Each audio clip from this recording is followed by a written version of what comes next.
Bonjour à toutes, bonjour à tous. Nous nous retrouvons aujourd'hui pour un nouvel épisode de l'Arrêt du jour. Un épisode qui portera sur une ordonnance du Conseil d'État, une ordonnance de 2012, section française de l'Observatoire international des prisons, et un arrêt, une ordonnance, dont la question la question est la suivante, c'est que la section française avait saisi le juge des référés du référé liberté de la question de l'état du centre pénitentiaire des Baumettes à Marseille, dont nous avons parlé vendredi. Et alors, le juge des référés du Conseil d'État a enjoint l'administration pénitentiaire de procéder sous 10 jours à la détermination des mesures nécessaires à l'éradication des animaux nuisibles présents dans la prison. Alors on pense notamment aux rats. Et le juge des référés du Conseil d'État rappelle que l'administration pénitentiaire est tenue de protéger la vie des détenus et leur dignité, qui constituent des libertés fondamentales protégées au titre de la procédure de référé liberté. Il relève que la carence de l'administration dans l'entretien de la prison a porté une atteinte grave et manifestement illégale à ses libertés. Alors, on va revenir un instant sur la question.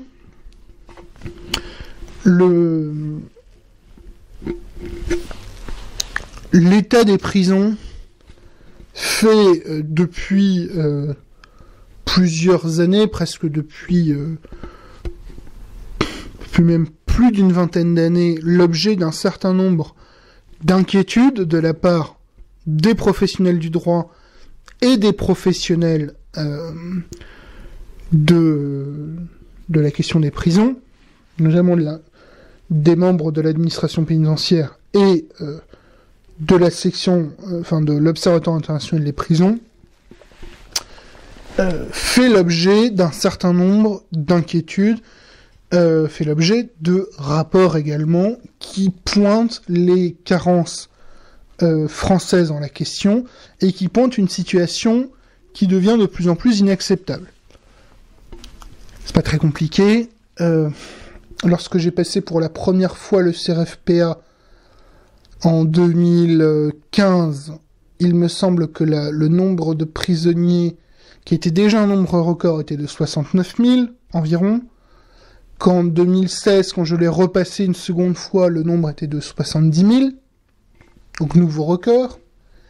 Et que cette année, donc en 2018, lorsque j'ai fait passer des euros blancs dans une prépa privée, je m'étais renseigné sur le nombre, et le nombre était de 72 000.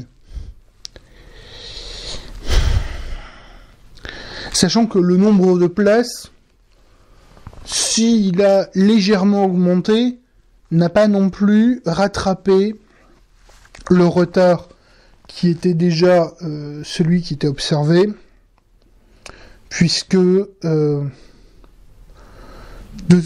toute façon, il y a plus d'un prisonnier, il y a pas assez de place de prison, il n'y a pas assez de place de détention.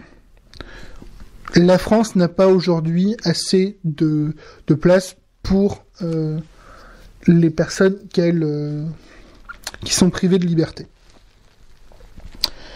Sauf que le problème, c'est que ça entraîne un certain nombre de difficultés d'ordre technique. Alors, sur le fond, sur la question de la dignité de la personne humaine, mettez-vous à 5 dans un 9 mètres carrés, et vous allez rapidement comprendre le problème les problèmes que ça peut causer. Ajoutez-y des locaux à la limite de l'insalubrité et avec des difficultés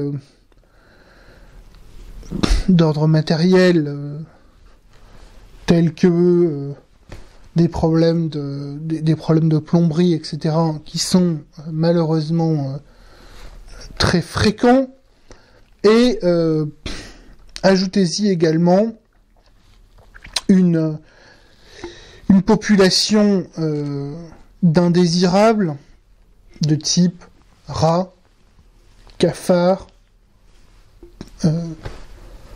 poux, puces, etc. Et vous allez rapidement comprendre pourquoi est-ce que la France est souvent, moi je l'ai pris un exemple, mais les arrêts sont quand même assez fréquents, la France est souvent condamnée sur la question de l'atteinte grave et illégale à des libertés aux libertés fondamentales que sont la dignité des détenus et la protection de leur vie. Protection des détenus, de la vie des détenus et de leur dignité. Le constat est tout aussi amer que malheureusement inévitable. Ce qu'il faut comprendre, c'est que sur le budget de la justice, dont on nous a dit qu'il serait augmenté de 25%,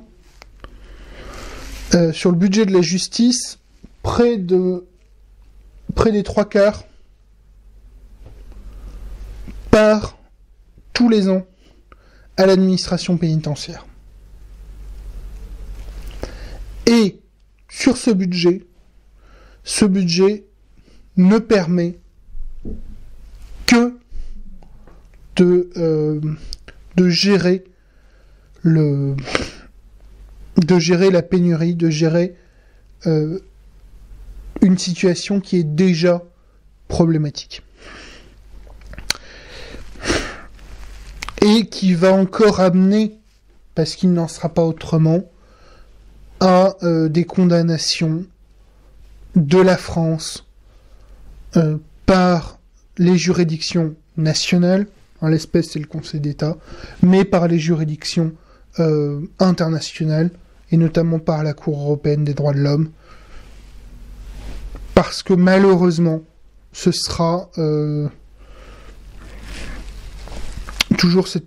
parce que malheureusement, ce seront très souvent ces questions qui se poseront. Il y aura encore et toujours une question des questions de ce type, des questions de cet ordre qui se poseront du fait de la précarité des conditions d'incarcération et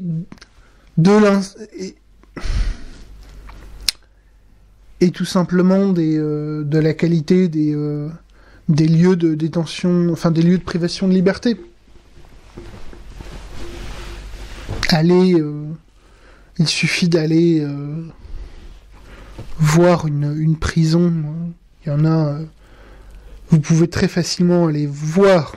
Je vous parle pas d'entrer, juste simplement d'aller voir une prison, de voir des documentaires qui sont sur le système carcéral français, de discuter avec des personnes, avec des membres de l'administration pénitentiaire, pour comprendre que le système actuel est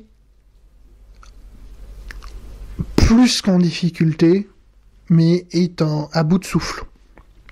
Et qu'il faut faire un vrai renouveau, une vraie considération nouvelle, une vraie réflexion nouvelle sur ce problème. Avec quels moyens, c'est encore et toujours la même question.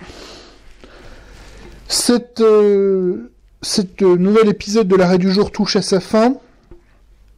Je vous remercie encore de nous suivre et je vous invite à nous retrouver dès demain pour une nouvelle semaine d'épisodes consacrés aux droits et aux libertés fondamentaux. Je vous remercie et à demain si vous le voulez bien.